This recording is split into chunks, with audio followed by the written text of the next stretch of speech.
Halo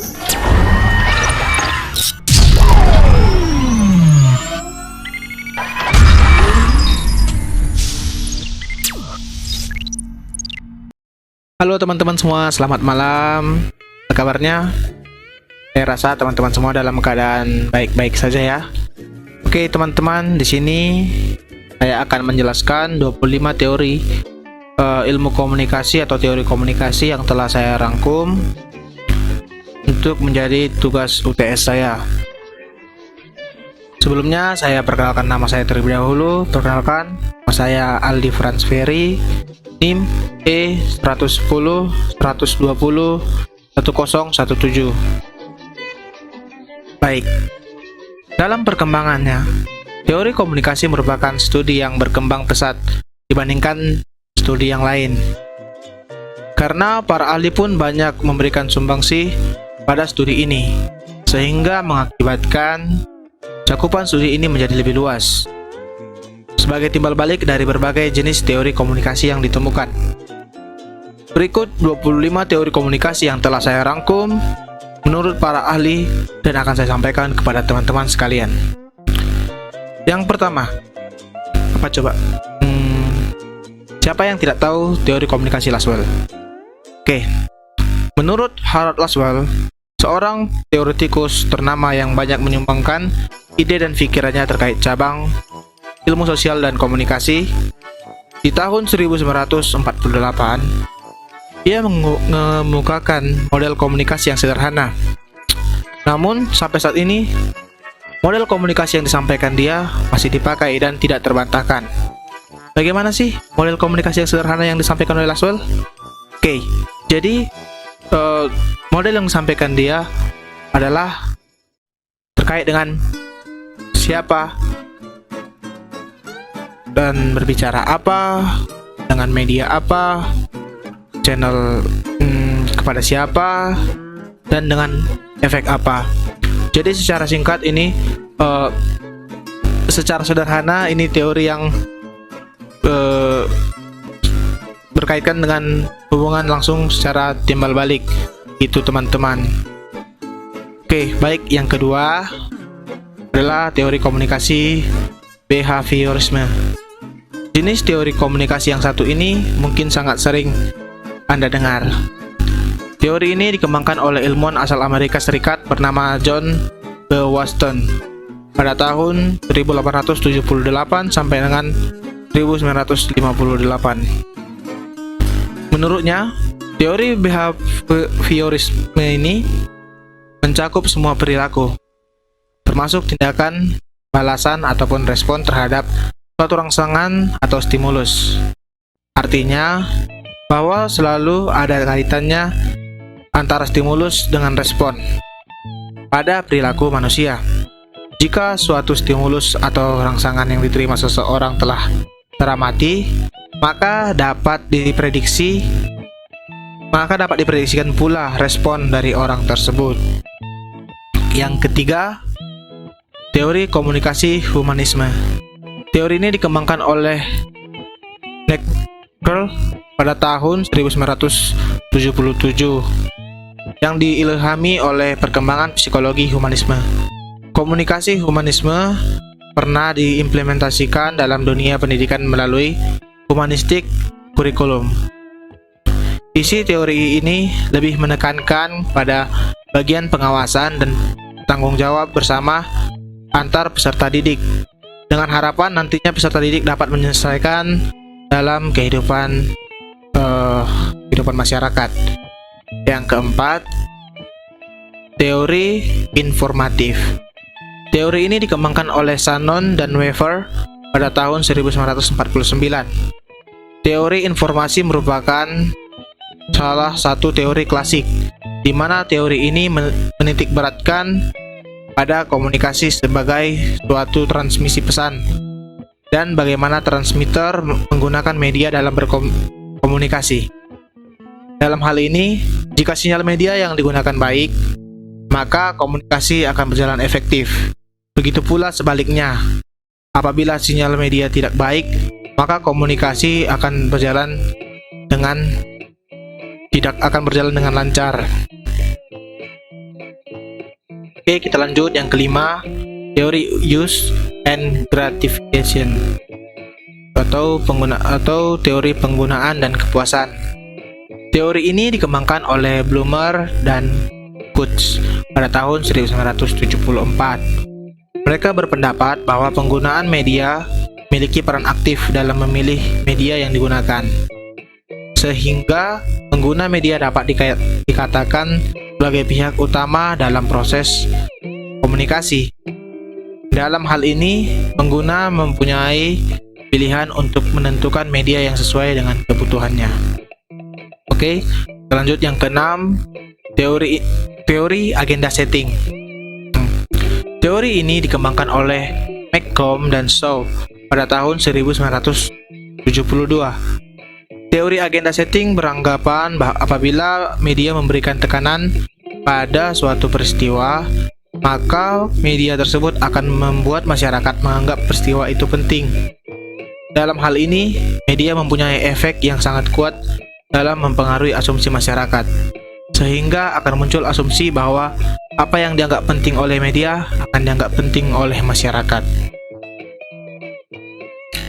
Oke, yang ketujuh adalah teori konstruktivisme. Piaget dan Vygotsky adalah dua nama yang selalu dikaitkan dengan teori ini. Teori konstruktivisme beranggapan bahwa manusia selalu memiliki pandangan sendiri terhadap kenyataan. Mereka senantiasa mencari dan mempelajari untuk menemukan bahasa pertama dan bahasa yang kedua. Di sisi lain, teori ini juga didefinisikan sebagai pembelajaran generatif. Pembelajaran yang merupakan suatu tindakan untuk menciptakan suatu makna dari apa yang telah dipelajari. Oke, kita lanjutkan. Yang kedelapan adalah teori nativisme. Chomsky dan Hadley pada tahun 1993 adalah tokoh pendukung teori nativisme. Teori ini berpandangan bahwa manusia adalah satu-satunya makhluk ciptaan Tuhan yang dapat berkomunikasi secara verbal. Di sisi lain, bahasa merupakan suatu hal yang kompleks. Oleh karenanya, manusia senantiasa belajar untuk dapat berkomunikasi dengan makhluk ciptaan Tuhan yang lainnya. Yang kesembilan adalah teori sibernetik. Menurut Wiener pada tahun 1945 adalah tokoh di balik teori ini. Teori ini tergolong teori yang baru, sejalan dengan berkembangnya teknologi informasi dan ilmu sosial. Teori sibernetik merupakan suatu sistem pengontrol yang didasarkan pada komunikasi antara sistem dengan lingkungan dan antar sistem itu sendiri. Pengontrol dari sistem berfungsi dalam memperhatikan lingkungan. Penerapan teori sibernetik biasanya diperuntukkan kepada siswa agar capai hasil yang lebih efektif.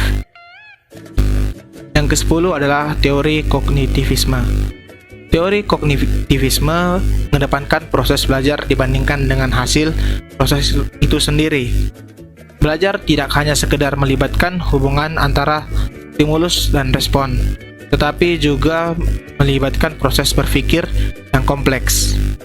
Lebih dari itu, belajar merupakan proses perubahan persepsi dan pemahaman.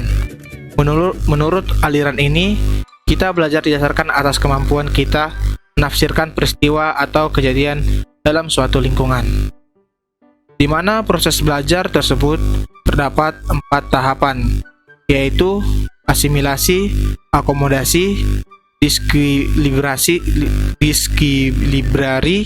dan ekuilibrasi. Oke, yang ke-11 adalah teori ketergantungan.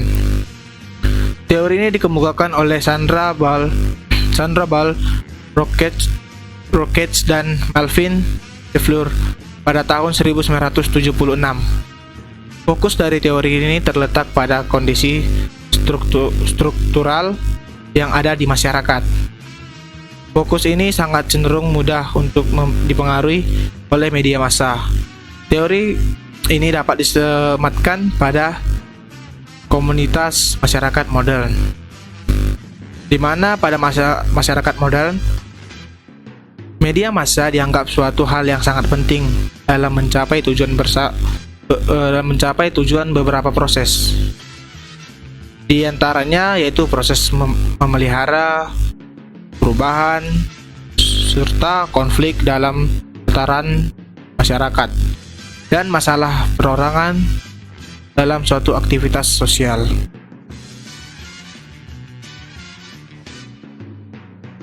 Oke, yang selanjutnya adalah teori yang ke-12, yaitu teori inokulasi. Teori ini pada mulanya disampaikan oleh McGuire, di mana inokulasi dapat pula disebut sebagai suntikan, yang mengambil analogi pada ilmu medis. Ibaratkan orang yang tidak siap menahan penyakit, maka ia harus disuntikkan vaksin untuk memperkuat daya tahan tubuhnya. Teori ini mengemukakan bahwa lebih baik membekali terbujuk dengan argumen sanggahan daripada membiarkannya tidak siap menyangkal perspektif lawan. Oke, yang teori yang ke-13 adalah teori kultivasi. Teori kultivasi merupakan teori komunikasi yang membahas mengenai efek dari komunikasi massa. Pandangan dari teori ini adalah bahwa media massa memiliki efek yang bersifat kumulatif dan lebih berdampak pada tatanan sosial, budaya, dan masyarakat daripada personal atau perorangan. Teori ini dikembangkan oleh George Gardner. Oke, teori yang ke-14 adalah teori spiral of silence atau spiral keheningan. Teori ini berkaitan dengan bagaimana terbentuknya suatu pendapat umum dalam masyarakat. Spiral of silence menjelaskan bahwa terbentuknya pendapat umum dalam masyarakat ditentukan oleh proses saling mempengaruhi antar komunikasi massa, komunikasi antar pribadi, dan persepsi masing-masing setiap individu serta hubungannya dengan pendapat orang lain di dalam masyarakat. Teori ini dikembangkan oleh Elizabeth Noel dan Neumann pada tahun 1976. Oke, teori yang ke-15 yaitu teori norma dan budaya. Teori ini beranjak daripada pengaruh media massa yang sangat kuat terhadap suatu hal. Hal tersebut dapat mempengaruhi kondisi sosial budaya di dalam suatu masyarakat. Pesan dari media massa mampu mengubah norma yang sudah ada di dalam masyarakat maupun dapat memperkuat suatu norma yang sudah ada dalam masyarakat. Lebih daripada itu, pesan ini juga mampu menciptakan norma baru di dalam masyarakat. Teori yang ke-16 yaitu teori belajar sosial. Teori ini dicetuskan oleh Bandura pada tahun 1925. Dia mengemukakan bahwa perilaku manusia dalam konteks sebuah interaksi tingkah laku terdapat hubungan timbal balik yang saling berkesinambungan. Interaksi terjadi antara perilaku kognitif dan pengaruh lingkungan. Pengalaman melalui observasi dan pengamatan terhadap suatu pesan yang disampaikan menjadi suatu hal yang penting dalam teori ini. Dalam teori ini terdapat 4 tahapan. Yang pertama yaitu pembelajaran sosial terdiri atas adanya perhatian dari individu. Yang kedua, pembelajaran sosial dilakukan melalui ingatan. Yang ketiga, pembelajaran sosial dilakukan melalui tindakan. Dan yang terakhir, yaitu pembelajaran sosial dilakukan atas dasar motivasi dari masing-masing individu. Teori yang ke-17 adalah teori dependensi efek komunikasi massa. Teori ini merupakan salah satu teori dari komunikasi massa. Dependensi efek komunikasi massa beranggapan bahwa kepercayaan individu kepada media akan berkembang apabila kebutuhan informasional yang tidak dapat ditemukan dalam pengalaman langsung terpenuhi. Media massa dinilai bergantung pada media untuk mencapai tujuan. Ini merupakan pendekatan konsisten dengan gagasan dasar dari model penggunaan. Menurut Littlejohn, menilai ketergantungan seseorang dinilai dari jumlah dan sentralitas tentang fungsi informasi yang disajikan, serta stabilitas sosial. Semakin penting media terhadap individu, semakin tinggi pula nilai dari media tersebut. Teori yang ke-18 adalah teori birokrasi. Teori birokrasi digunakan untuk komunikasi organisasi. Menurut Max Weber pada tahun 1948 mengungkapkan bahwa model birokrasi seringkali dipakai untuk mencapai komunikasi organisasi yang efektif. Menurut Weber, ada 8 karakteristik struktural terkait birokrasi organisasi tersebut, yaitu Yang pertama, terdapat aturan dan prosedur sesuai standar. Yang kedua, mampu meminimalisir pekerjaan yang sulit. Yang ketiga, hierarki organisasi yang terstruktur. Yang keempat, kemampuan anggota yang mumpuni. Yang kelima, mampu memiliki kemampuan yang multitasking. Yang keenam, profesionalitas yang tinggi.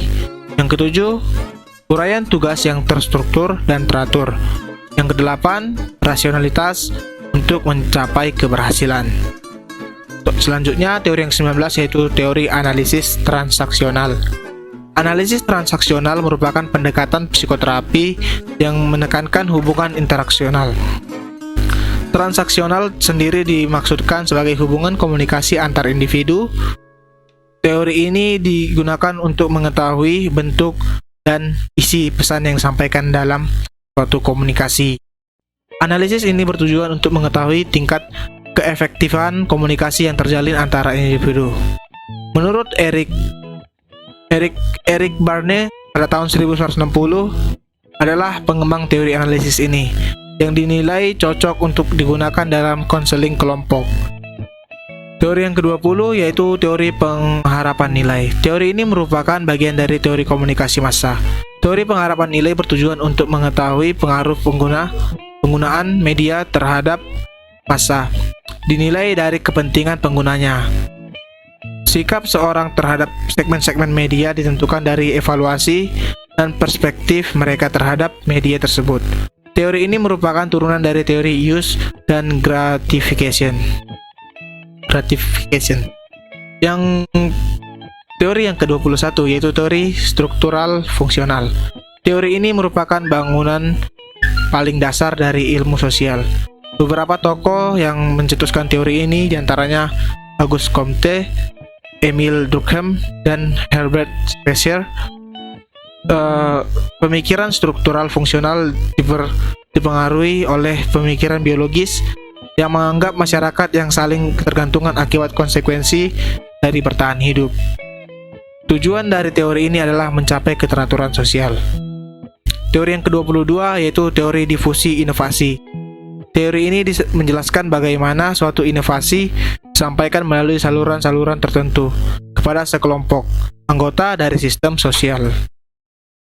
Rogers pada tahun 1961 menjelaskan bahwa difusi adalah suatu bentuk komunikasi yang bersifat khusus dan berkaitan dengan penyebaran beberapa pesan berisi gagasan-gagasan baru. Teori ini sering dikaitkan dengan proses pembangunan masyarakat. Yang ke-23 yaitu teori sikap atau standpoint. Menurut Harding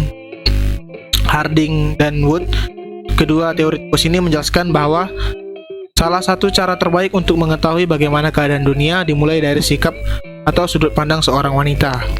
Standpoint sendiri adalah sebuah tempat untuk memandang dunia sekitar. Dunia tersebut menjadi fokus perhatian dibandingkan fitur lainnya. Standpoint memiliki makna yang tidak jauh berbeda daripada perspektif. Menurut Harding, fokus bahas dari standpoint adalah kaum wanita yang cenderung termarginalisasi. Oleh karena itu, teori ini merupakan turunan dari teori feminisme. Teori yang ke-24 adalah teori komunikasi dua tahap. Teori ini didasari oleh penelitian yang dilakukan oleh Paul Lazarsfeld dan teoritikus lainnya. Teori komunikasi dua tahap membahas mengenai efek media massa dan pertama kali diterapkan dalam kampanye pemilihan umum tahun 1940. Studi ini memiliki asumsi bahwa proses stimulus bekerja dalam menghasilkan efek ke media massa. Dan teori yang terakhir adalah teori komunikasi administrasi. Teori komunikasi administrasi adalah proses penyampaian pesan yang dilakukan secara timbal balik antar anggota. Teori ini dimaksudkan dengan tujuan untuk menumbuhkan rasa saling pengertian dalam rangka mencapai tujuan organisasi dengan efektif dan efisien. Fungsi dari penerapan teori ini adalah untuk menjaga stabilitas informasi agar tercipta penyesuaian sikap yang memadai antar bagian dalam suatu organisasi. Jadi teman-teman, sekianlah 25 teori komunikasi yang dapat saya sampaikan. Terima kasih atas waktunya. Jika ada kesalahan kata dalam pengucap, saya mohon maaf. Sekali lagi saya ucapkan terima kasih. Selamat malam.